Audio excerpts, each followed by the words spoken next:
Go to that clip that is our contender for worst clip of the week. This was the undisputed champion until minutes before the podcast. So this is Piers Morgan having a, I guess, debate, sort of interview with John Mersheimer, great author who's wrote a lot of books. They call them adversarial interviews now, Brandon. Is that what it is? Yeah, okay. That's what they call them. Adversarial interview. Piers Morgan, John Mersheimer. Go.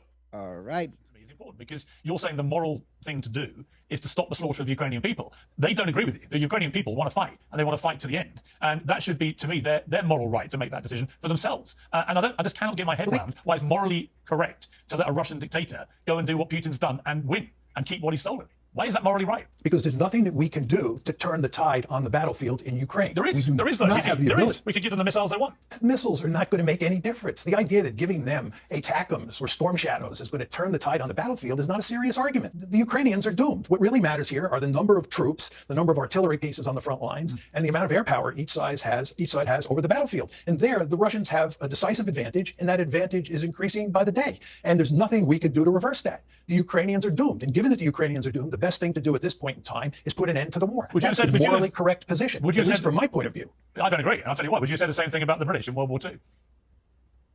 No, I would not have, but those are not analogous situations. Why? We were under existential threat. As you well know, the British won the war because the British had the Soviet Union and the United States on their side. Yeah, because Churchill said he wasn't going to accept that we were necessarily doomed. He was correct, and the end result is that he won the war. But he won the war because he had two powerful allies who got directly involved in fighting against Nazi Germany. That's not going to happen in the case of the Ukrainians. So we are not going to commit ground forces to come to the defense of the Ukrainians. Right, but so my question about the morality of that is actually why wouldn't we? Why wouldn't we? If this was a NATO country, we would. It's not clear we would, but we probably would. But the fact is we're not going to do it. And the fact that we're not going to do it tells me that the morally correct position is not to fight to the last Ukrainian. I mean, that's what you want to do. You want to fight to the last Ukrainian. I want them to have Ukrainians left, that doesn't bother you because you think that's the morally correct position. No, it's because that's not my idea of a morally correct position. Well, it's because I've been to Kyiv. I've met the people, and they've made it emphatically clear to me, all the people I met of all ages, that that's exactly what they want to do. Yeah, they do. They want to fight to save their country. Look, if you look at public opinion polls, they're at odds with your statement that every single Ukrainian wants to fight to the last. I just said everyone I met. That's not true. I'm not saying surely some who do, but the vast majority of those polls do support. But the fact is that even if that's true, even if they want to fight to the last Ukrainian, from my point of view, that's not the morally correct thing to do. Right, but how can it be morally right to let a Russian dictator win? What are you going to do to reverse it? Help the Ukrainians repel him. What are you going to do to reverse it? Well, you help the Ukrainians repel Putin in a brilliant way they've been doing for 2.5 years against all expectations. They have massively exceeded all the doom-laden predictions of the first few weeks and months of this war. And I think we should support them in the way we've been doing by giving them everything they ask for. Let's be honest about this. What Putin does, he just waves his nuclear rattle and he terrifies people. But every red line that he set has been crossed. He said, if you give them tanks, that will be a red line for me. We did. He didn't do anything. He said, if you give them aircraft, air fighter jets, that's a red line. We crossed that red line. Nothing happened. And so on. There is no evidence that he means any of his saber rattling about nuclear weapons because he knows the moment he uses a nuclear weapon, he's dead and Russia's vaporized. That's a reality. And I don't know why we allow ourselves to be held ransom by this monstrous dictator who just thinks that a nuclear deterrent means he can just go, I'm going to nuke you if you don't let me do what I want. I mean, my God, where to begin? Jesus Christ, the level's stupid. Like, that's how these people are thinking about this. They're taunting Putin, saying, "Oh, he's just threatening us with nuclear weapons. Like, why are we going to act like that's a serious threat? He hasn't done it yet." What? Jesus. They're Brandon, I don't even know. Like, the point of comparing what happened in England in World War II to what's happening now in Ukraine, it's just like, it's ridiculous. Well, like, why are we overlooking the fact that we overthrew their democratically elected government in 2014 because they wouldn't let us put missiles there? Like, Brandon, our CIA did that. Brandon, it's more simple than that. Is it? It's more simple than that. All right, simplify it. If the U.S.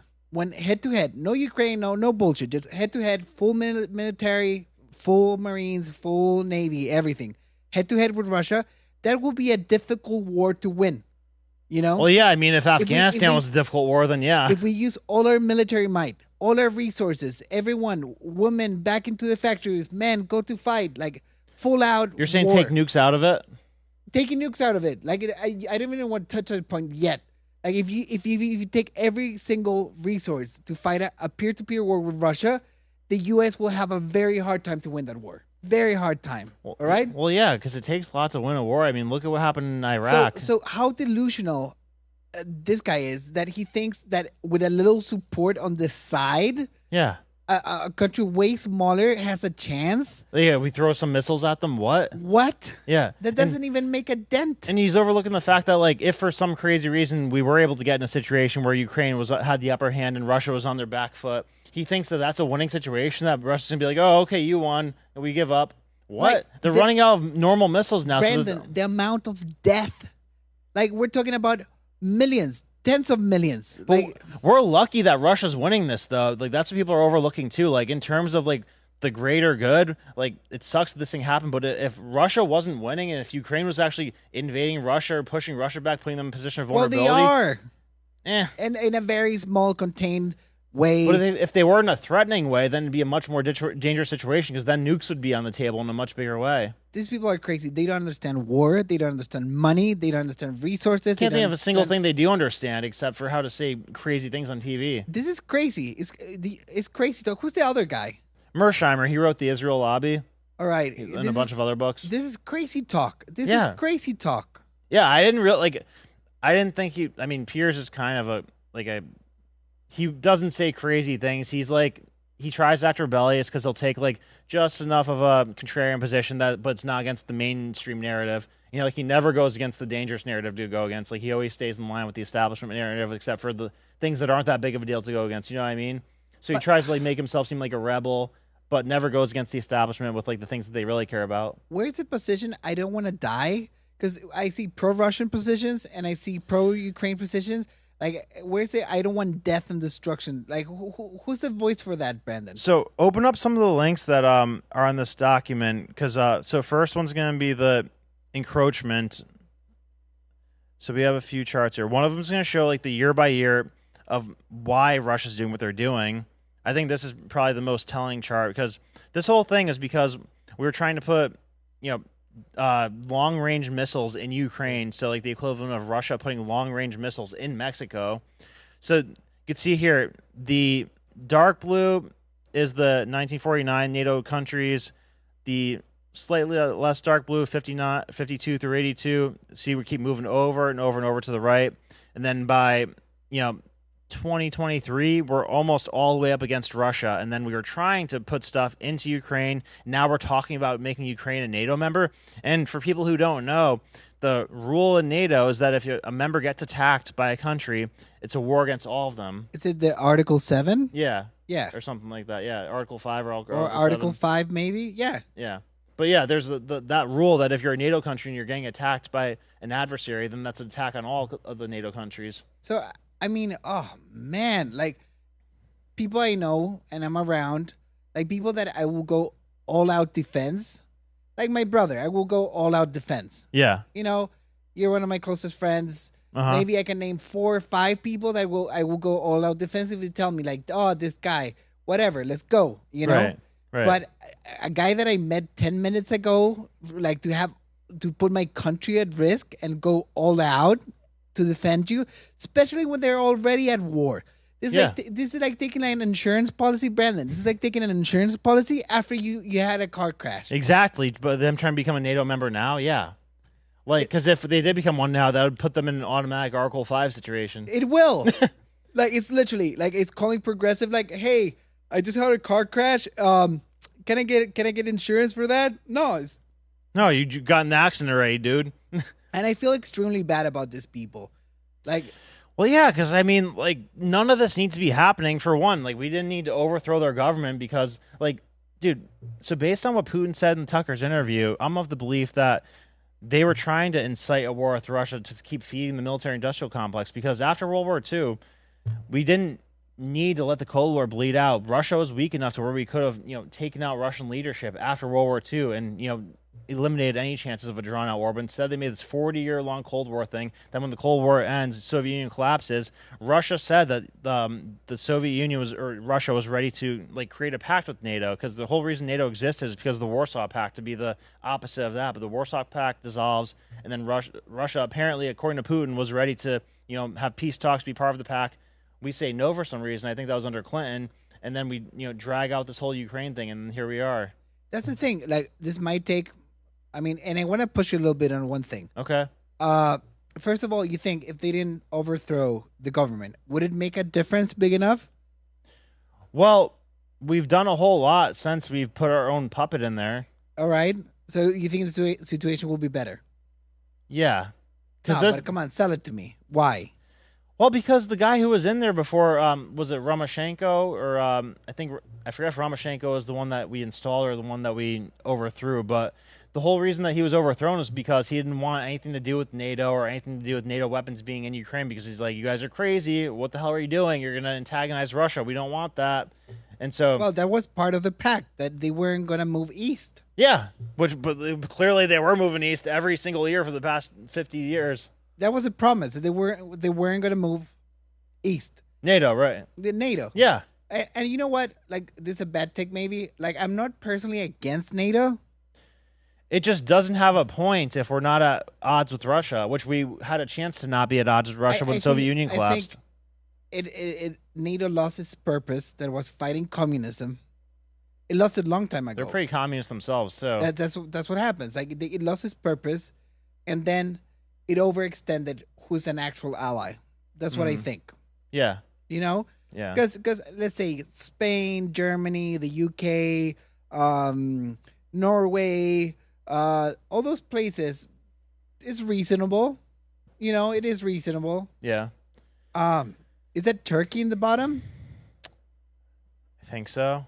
Yeah, because Turkey is a NATO member. They're in that weird situation where they're part of NATO but anti-Israel.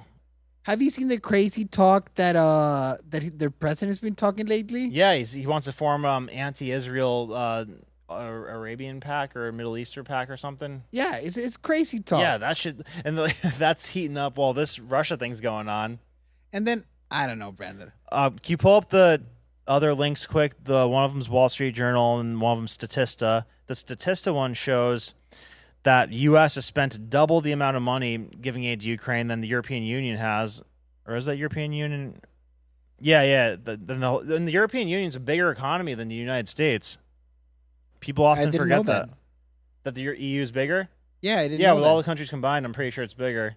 Bigger GDP. But it could be. Let me double check that. We need to check ourselves before we wreck ourselves. Basically, why is Piers trying to put pressure on the United States to give more money when Europe hasn't given as much money per capita at all, like half the amount, and then UK is all the way down there at 13? Here's a chart if Jeremy wants to pull it up. How big is... Brandon. Yo, I'm looking up how big is EU's GDP. All right, let's save the chart. So EU GDP 19 trillion. All right, so it's a little bit smaller than US. Yeah, but still, like, that doesn't justify half the amount. It's comparable. It's comparable. Yeah, US is like 25. All right, let's break down this chart, Brandon. So the blue is, what is it? The blue is military aid. Or no, the blue is economic aid. Financial. Blue's financial, dark blue is humanitarian, and gray is military. So the vast majority of it's been for... So look at all the military spending that we've given towards them, and EU hasn't given them shit for military. Nothing. It's because they're... Zero. Literally their zero. military evaporated after the end of the Soviet Union. Germany, 10. United Kingdom, 8. Japan, 0.6. And Japan doesn't... It looks like we're pretty close to have given more than all the other countries in the world combined. Let me do the math. It's 39 plus 14 plus 13 plus 9. And then once you get down to like 1.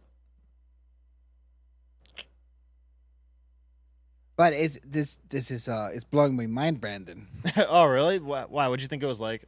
Oh, I thought it was pretty, like, I mean, there's countries that are a lot closer to Ukraine, and it must be in their best interest. It impacts them more? Yeah, it impacts them more. They're in the same continent. Yeah, like Poland, whose border's touching them. But if you see the graph, Brandon, I'm going to ask you, you're a smart guy. Okay. What do you think militaries are foremost spending there? What percent of military is what? Why do you think the military spending of the U.S. in the Ukraine war is the top spending item? Why do I think the U.S. is the most military? Yeah, we send more military aid than... Yeah, like weapons and stuff. Yeah, why do you think that is? Because we have more? And? Because they're buying them from us? Yeah. Yeah, because we have that sweet military-industrial complex here. Yeah, and we need to get rid of old weapons to get new weapons. We need to battle test weapons. Another interesting thing too is like we keep seeing all the stuff that the stuff we're sending them is kind of useless. It is useless. So we're spending almost $1 trillion a year on military stuff that isn't even functional anymore. Well, you brought it up on like the last show that we did. The 30 trillion thing. Yeah, the 30 trillion thing. Dear God, yeah. And then you brought up the drone warfare thing, Brandon. Right. They're making drones in their garage that are rendering our $1 billion drones useless. I know. So what are we doing here? We're overspending on things that aren't functional. And they gall on this guy, English guy. Piers? Yeah. Yeah. No, I mean, I can't express like the amount of things I disagree with him on here. Because like the concerning thing is like he's an establishment guy. He gets his opinions and talking points from the establishment. So this is what those people think. This is how those people are thinking. Like the people who are like all gung-ho about helping Ukraine. So there's the people who are in on the secret and the people who are just the useful idiots. He's a useful idiot, obviously, making the moral argument. But there's the people who are making a shit ton of money from this. But then there's the useful idiots that the people who make a shit ton of money are telling what to say. Brandon, I'm 100%, I mean like 80% sure that this could be solved by talking. Yeah, it could be solved in one day. Yeah, they sit down, they talk, peace negotiations. They've been stalling and trying to, I think there is a peaceful exit to this, and I think that's the only exit, Brandon. Talking out, I think we have to give Russia the portion of Ukraine they've taken already, and then call it a day. That could have, if they talked earlier, that could have been avoided. What, this whole thing? Yeah. Yeah, but I don't think they wanted to avoid it, though. I think they, did everything in their power to make it happen. It is crazy. You don't think that? I mean, allegedly, they even sent people to boycott the peace negotiations. Yeah, but I'm saying, from the beginning, I think that the people who actually have influence in the world, they desperately wanted this war to happen. And they were pissed that things like this didn't happen under Trump. I can't confirm nor deny. It wouldn't be past me, but it is a tall claim, Brandon. What do you mean it's a tall claim? How else do you explain this? You saw that chart. Why are we encroaching on them? Because I think there's been animosity between them since the beginning of time. Who? The Ukrainians and the Russians. Yeah, but, because Ukraine was part of Russia under the Soviet Union. But they weren't going to invade Ukraine if the U.S. wasn't trying to put missiles there. I don't know. The thing is that thinking like a Russian is very difficult, Brandon. Why do you say that? Because they operate in another level. What, you think they're smarter than American? Probably smarter than Americans. No, and sometimes their objective is not to win. They are willing to take an L. Like appear weak when you're strong, the art of war type of thing? Yeah. Why? Because they play the long game, Brandon. Like most of the wars, they've been successful. Mm-hmm. It's been a meat grinder. They're willing to sacrifice half of their army just to make a point. And you can have a very successful campaign against Russia, but they will just bring more people. But they're not necessarily winning that whole thing. They're... think about it. They lost 20 million people during World War II. They lost 40 million people under Stalin. Then they lost 10 million in World War I. Imagine what their population and society would be like if it wasn't for all of that. And those are all men too. Yeah. But right now, they're back to making babies. I don't know if you read the news lately. They're encouraging for them to make more babies. Yeah, but their chart looks terrible. Their demographics chart. Oh, it's looking terrible. It's like a dead tree. It's tall up here and then skinny at the bottom. I think we have 15 minutes left, so let's try to rapid fire through the next one. So like I said, I thought that Piers was the undisputed champion of the worst take of the week this week, but at the last minute we had another contender jump into the race. So you want to go ahead and show our surprise contender, king of the bad takes? Yeah, and then we'll let the audience decide who is the worst take of the week. No contest. All right. Huh? What do you mean no contest? You can't beat this guy. I haven't even. He comes out swinging here. Yeah, no. You told me about him, that he could be the undisputed champ, and I didn't even doubt you. All right. And you're mind blown by what Piers said. So Yeah, this is gonna be way all right. worse. All right, Jeremy, listen we're to ready. this. Listen to this. Spite of that, meaning the mainstream media is not who you think it is. The mainstream media truly leans right. Maybe. When you're second in command, you do what your boss tells you to do. He delegates authority to But you. the border was supposed to be her. Yeah, but it's still the same thing. It's his policies. What he said to her was, you go down and you use diplomacy to try to improve, to try to reduce the flow, the migration of people across the border, right? And when they finally came around, and it took too long, I agree, but when they finally got there, now look at the results. It didn't take a wall, but yet the crossing numbers are where Trump's were when pre-pandemic, at the same number. So it worked. So what she did actually worked. We can look at exactly what happened. He's already been president. And we can look at what happened when she was vice president. And it's not good, the comparison. Being the president, Joe, as you know, is different than being vice president. It's not close, right? So she can take credit for the good things that happened with Biden, but she didn't have anything to do with the bad Donald things. Trump In the past, there have been Democrats that have voted not to certify. Yeah, that's fine. Many Right? times. That's fine. But Previous elections. none of them called their vice president a pussy and said, don't certify the election. Donald Trump, being the socialist that he is, had to beat Bernie. So Donald Trump went out and recommended that interest rate caps be set to 10%. The fact that he's even suggesting price controls and price caps is socialism 101. You want to go to the next so we can rapid fire it? I mean, who do you give the title to? Oh, Mark Cuban. Yeah. No doubt. I mean, my only question is, like, what the hell do they have on him? Because that's not Mark Cuban. That's a scared, not confused. That's a scared man who's, I think, acting. I think he's, in general terms, he's brilliant. Yeah. Like, I don't think those are his real thoughts. You don't become a billionaire being a dumbass of this caliber. Do you know the story of how he became a billionaire? Like, Yeah, I do know. How? He had this biotech business. And Broadcasting. Then broadcasting, and then he sold it. Yeah, that's the simplified version. But what he really did, so it was like this shitty broadcasting website called broadcasting.com, sells it for like $1 billion of Yahoo stock, not money. This is in like the 2000 tech boom, right? All right. So he's like, all right, this is an overblown economy. This is going to be worth nothing in probably a few months, if not a year. So he does this crazy elaborate trade where he like sells call options, buys put options, and does this elaborate short where he makes sure that if the price craters, like the short will offset to be the same price as the equity. Oh wow! So Yeah. he shorted himself.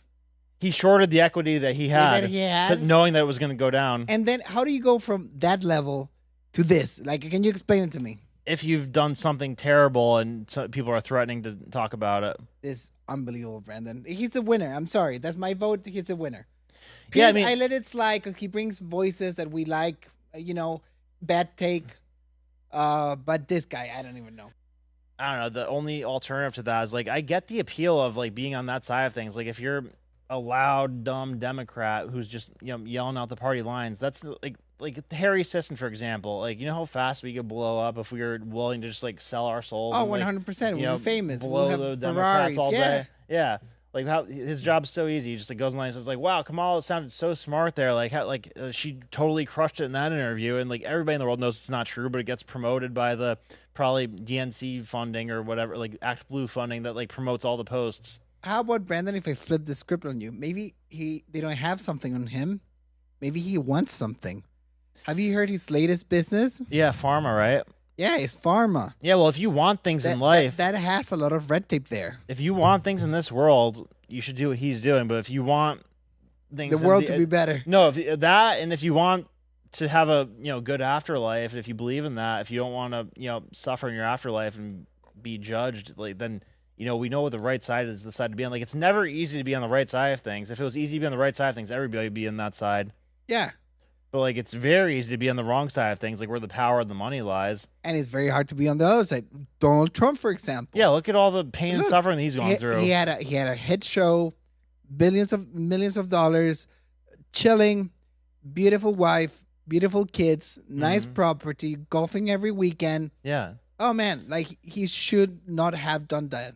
And look how easy Obama's life looks, especially even when he was president. Like, his interviews were a joke. They'd be like, like the media would be like in awe, like starstruck when they were speaking to him. Softball interviews, fancy dinners, book deals. Yeah, a ton of money Opera. laundering after the presidency, somehow worth $100 million. Doing the right thing. It's Nobody's hard, asking Brandon. questions. It's hard.